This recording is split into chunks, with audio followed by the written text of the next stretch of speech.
नमस्ते दोस्तों। आज हम बात करने वाले हैं दिवाली के बारे में। दिवाली के अलग अलग जो दिन होते हैं, उनका सिग्निफिकेंस और उन दिनों पर, उन तिथियों पर कौन से उपाय आप कर सकते हैं, इन सारी चीज़ों के बारे में आज हम चर्चा करेंगे। साथ ही साथ में हर दिन के जो उपाय हैं, पूजन है, उसके लिए कौन से मुहूर्त होंगे, उसकी भी यहाँ पर बात होगी। जाहिर सी बात है, यहाँ पे लक्ष्मी पूजन की भी बात होगी। घर के लिए क्या मुहूर्त है, ऑफिस शॉप के लिए और फैक्ट्री के लिए क्या मुहूर्त है, इन सारी चीज़ों की आज चर्चा होने वाली है। अलग अलग उपाय भी इसमें मैं बताऊंगा। तो जैसे रमा एकादशी से लेकर भाई दूज तक जितने भी दिवाली के दिन हैं, उन सब के बारे में आज हम जानने वाले हैं। इसमें रेमेडीज क्या क्या हो सकती हैं। एक, आपकी लॉन्जेविटी के लिए अगर आप उपाय करना चाहते हैं तो वो क्या हो सकता है। हेल्थ को इम्प्रूव करने के लिए अगर रेमेडी करना चाहते हैं तो वो क्या हो सकती है।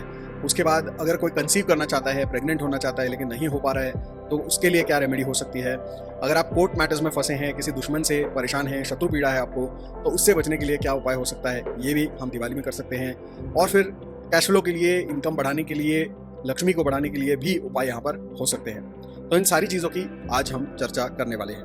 आज का वीडियो एकदम ध्यान से आपको देखना है।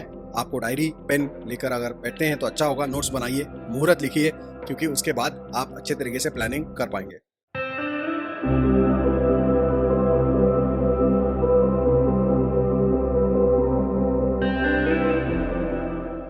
तो वीडियो शुरू करने से पहले मैं और एक चीज़ बताना चाहता हूँ कि नॉर्थ इंडिया, साउथ इंडिया पंचांग के डिफरेंसेस होते हैं। महाराष्ट्र और साउथ इंडिया में जो फॉलो होता है पंचांग, उसको मैं फॉलो करता हूँ।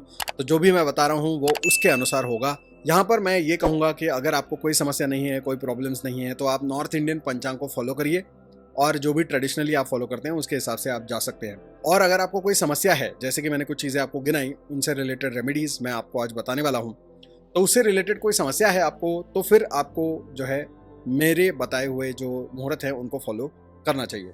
ओके, तो ये मैं पहले ही आपको बता देना चाहता हूँ, क्योंकि हमारे देश में बहुत सारे अलग अलग पंचांग होते हैं, तो अलग अलग लोगों के अलग अलग तिथियाँ निकल सकती हैं। मूविंग फॉरवर्ड, शुरुआत करेंगे हम 28 अक्टूबर से। टोटल जो दिवाली का स्पैन है इस बार वो है 28 अक्टूबर 2024 से लेकर 3 नवंबर 2024 तक। 28 अक्टूबर को होने वाली है रमा एकादशी, और उसके साथ साथ इस बार तिथि थोड़ी सी ओवरलैपिंग आ रही है, तो उसी दिन वसु बारस भी सेलिब्रेट होने वाला है। वसु बारस यानी कि गोवत्स द्वादशी उसको कहते हैं। तो रमा एकादशी वो दिन होता है जिस दिन महाराष्ट्र में आकाश कंदिल लगाया जाता है। उसका मतलब होता है लैम्प्स लगाना, शैंडलियर्स लगाना, मिट्टी के दिए जो होते हैं वो लगाते हैं, जो लटकाने वाली दिए होते हैं वो लगाते हैं। तो वो दिए अगर आप लगाना चाहते हैं तो वो आप 28 अक्टूबर 2024 को लगा सकते हैं। शाम को उसी दिन 6 बजे से लेकर 8 बजे तक आप जो है गाय और बछड़े का पूजन कर सकते हैं। किसको करना चाहिए? विशेष रूप से जो कंसीव करना चाहते हैं, जो प्रेग्नेंट होना चाहते हैं, नहीं हो पा रहे हैं किसी कारणवश, तो आपको गाय और बछड़े का पूजन करना चाहिए। अब यूजुअली आजकल बहुत सारे मंदिरों में अरेंजमेंट कर देते हैं, गाय बछड़ा वहाँ पे लेकर आ जाते हैं, तो आप वहाँ पे इंक्वायरी करिए, उनका जो टाइमिंग है उसके हिसाब से आप शेड्यूल कर सकते हैं। तो ये हो गई बात 28 अक्टूबर की। उसके बाद 29 अक्टूबर को आने वाली है धनतेरस। धनतेरस के दिन होता है यूजुअली धन्वंतरी भगवान का पूजन। अगर आपको किसी भी तरह की बीमारी, रोग, पीड़ा इत्यादि अभी सता रही है, तो आप जो है धनतेरस के दिन भगवान धन्वंतरी की एक तस्वीर आपको लेनी है, उसका पूजन करना है, उसके सामने ड्राई फ्रूट्स रखने हैं, भोग लगाना है, और उसके साथ साथ आपको जो कोरिएंडर सीड्स होते हैं वो रखने हैं, उसके साथ में गुड़ रखना है। तो ये सब रख के आपको भोग लगाना है भगवान धन्वंतरी को। ये काम आपको इस साल करना है शाम को 7 बजे से लेकर 9 बजे के बीच में। तो वो मुहूर्त है, उस वक्त आप ये भोग लगा सकते हैं भगवान धन्वंतरी को, और आप प्रार्थना करिए अपनी अच्छी सेहत के लिए। फिर हम आते हैं 31 अक्टूबर 2024 पे। उस दिन पे आने वाली है नरक चतुर्दशी। महाराष्ट्रियंस अभ्यंग स्नान करते हैं नरक चतुर्दशी के दिन, जो होता है ब्रह्म मुहूर्त पे। सुबह को 4 बजे से लेकर 6 बजे के बीच में अभ्यंग स्नान अगर आप करना चाहें तो कर सकते हैं नरक चतुर्दशी के दिन। उसके बाद काली चौदस भी कहते हैं नरक चतुर्दशी को। जिन लोगों को कोर्ट मैटर्स में प्रॉब्लम है, शत्रु पीड़ा है, किसी गुंडे से परेशान है, कोई भी प्रॉब्लम है, तो उसके लिए आपको महाकाली की पूजा करनी चाहिए काली चौदस यानी नरक चतुर्दशी के दिन, और इस साल 31 अक्टूबर 2024 के दिन। ओके, और ये जो पूजा होती है वो होती है मध्य रात्रि में, यानी कि मिडनाइट में। तो इस साल मुहूर्त आने वाला है 11:30 बजे से लेकर 1:30 तक, 11:30 PM to 1:30 AM। 31 अक्टूबर 2024। तो उस दिन पे आपको ये करना है। अगर आप एलैबोरेट पूजा कराना चाहते हैं तो किसी पंडित जी से आप कांटेक्ट करके एलैबोरेट पूजा प्लान कर सकते हैं। छोटे में अगर मैं बताना चाहूँ शॉर्ट में, तो मैं ये कहूँगा कि ये जो मुहूर्त है उस वक्त आपको महाकाली की एक तस्वीर या मूर्ति अपने सामने रखनी है और उसका पूजन करना है। पूजन करने का मतलब है कि उनको स्नान कराना है, उसके बाद उसको साफ सुथरा करके धूप दीप इत्यादि अर्पण करके, हल्दी कुमकुम अर्पण करके, उसके बाद आपको नींबू की एक माला उनको अर्पण करनी है। 9 नींबू की एक माला बनानी है और अर्पण करनी है महाकाली को। उसके बाद आपको काजल अर्पण करना है महाकाली को, और उसके अलावा आप फिर मिठाई का भोग वगैरह लगा सकते हैं। तो ये आपको काम करना है काली चौदस के लिए रात को 11:30 बजे से लेकर 1:30 AM तक। तो ये आप अगर करते हैं तो आप देखेंगे शत्रु पीड़ा से मुक्ति होने में और कोर्ट मैटर्स में आपको सफलता मिलने में मदद मिल सकती है। 1 नवंबर को आने वाला है दिन लक्ष्मी पूजन का। तो लक्ष्मी पूजन के दिन लक्ष्मी जी की पूजा होती है, ये तो सबको पता है, लेकिन मुहूर्त जो है वो अलग अलग होते हैं। मुहूर्त घर के लिए अलग होते हैं और दुकान, ऑफिस, फैक्ट्री इत्यादि के लिए अलग होते हैं, क्योंकि घर में हम चाहते हैं स्थिर लक्ष्मी, यानी कि लक्ष्मी जी आएँ और हमारे यहाँ निवास करें परमानेंटली, ये हम चाहते हैं। और जब फैक्ट्री, ऑफिस, शॉप की हम बात करते हैं तो हम चाहते हैं कि लक्ष्मी जी जो है वो हमेशा सर्कुलेशन में रहे, यानी कि कैश लिक्विडिटी भी रहे, लेकिन इन्वेस्ट भी होती रहे, बढ़ती भी रहे और आती जाती रहे। मतलब बेसिकली वो जो साइकिल है वो चलता रहे, ट्रांजैक्शन में पैसा खेलता रहे और आपका पैसा बढ़ता रहे। तो इसीलिए अलग अलग मुहूर्त होते हैं। तो अगर आप घर पे लक्ष्मी पूजन कर रहे हैं तो उसके लिए मुहूर्त होगा 1 नवंबर 2024 को शाम को 6:50 6:50 PM से लेकर 8:50 PM तक आपको ये पूजन करना है। तो लक्ष्मी जी का अगर आप पूजन करते हैं उस वक्त में तो अच्छा है, घर के लिए स्थिर लक्ष्मी आपके पास अट्रैक्ट करने के लिए। ये करते वक्त अगर आप नए श्री यंत्र की स्थापना करना चाहते हैं, कुबेर यंत्र की स्थापना करना चाहते हैं, कुबेर जी की उपासना करना चाहते हैं, तो ये सारी चीज़ें इस मुहूर्त में आपको करनी चाहिए।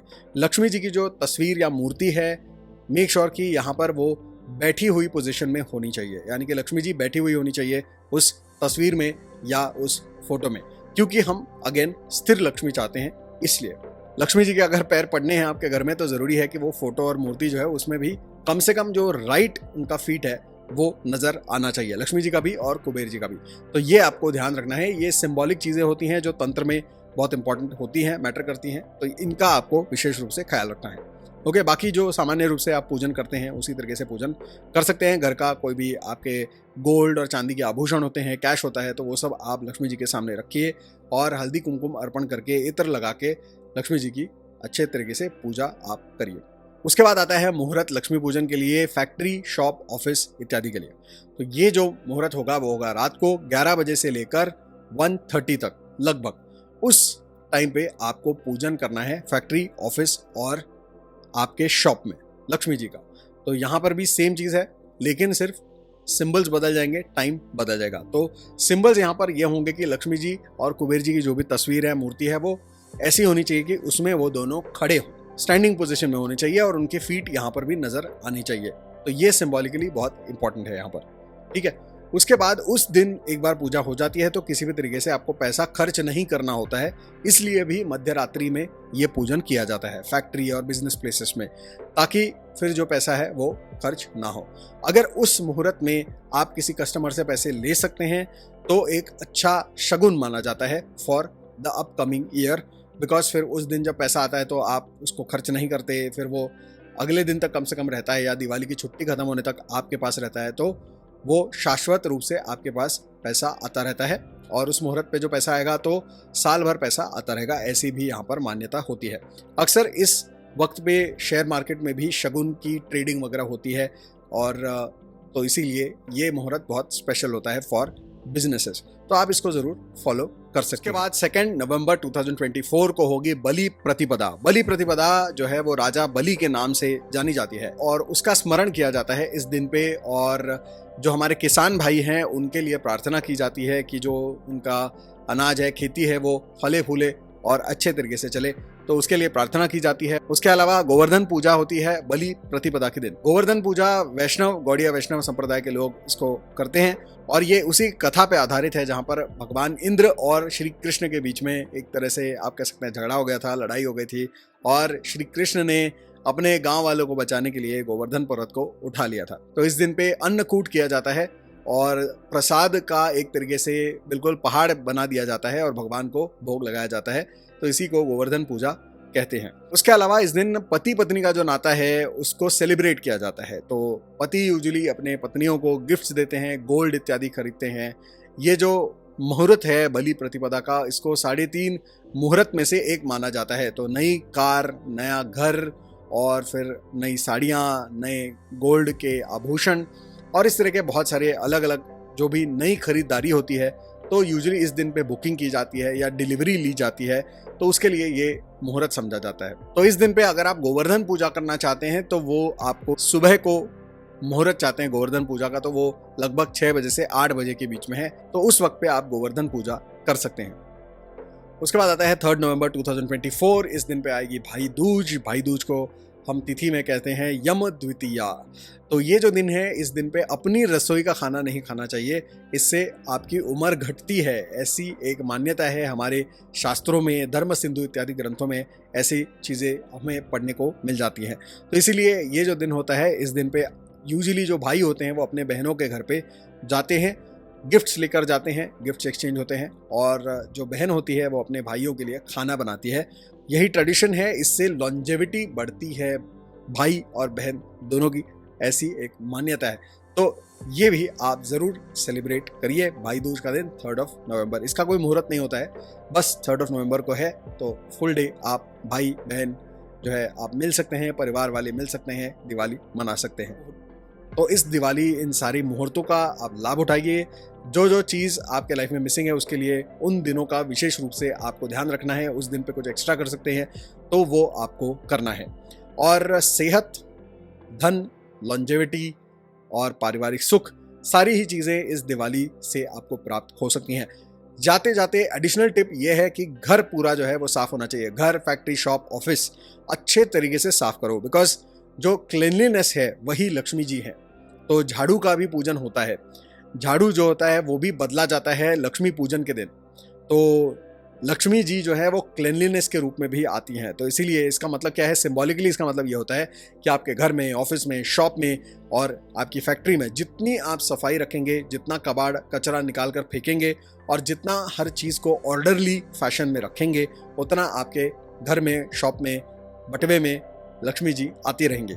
और साथ में जितने भी आपके बाउंस हुए हुए चेक्स हैं या कोई पुराने डॉक्यूमेंट्स हैं, बिल्स हैं, एटीएम स्लिप्स हैं, विड्रॉल स्लिप्स हैं, पता नहीं पार्किंग टिकट्स हैं, ये सारी चीज़ें लोग जो है जमा करके रखते हैं अपने वार्डरोब में, ड्रॉवर में, पॉकेट में, वॉलेट में, कार में, हर जगह पे जो है ये बिल्स और बाउंस चेक और पता नहीं कौन से पुराने नेगेटिव डॉक्यूमेंट्स जो है वो जमा करके रखते हैं लोग। तो जिनकी ज़रूरत नहीं है ऐसे सारे नेगेटिव डॉक्यूमेंट्स उठाकर आपको फेंक देने हैं और घर को साफ़ सुथरा करना है, बिल्कुल टिप टॉप रखना है, ऑर्डरली रखना है, shop, office, factory as well.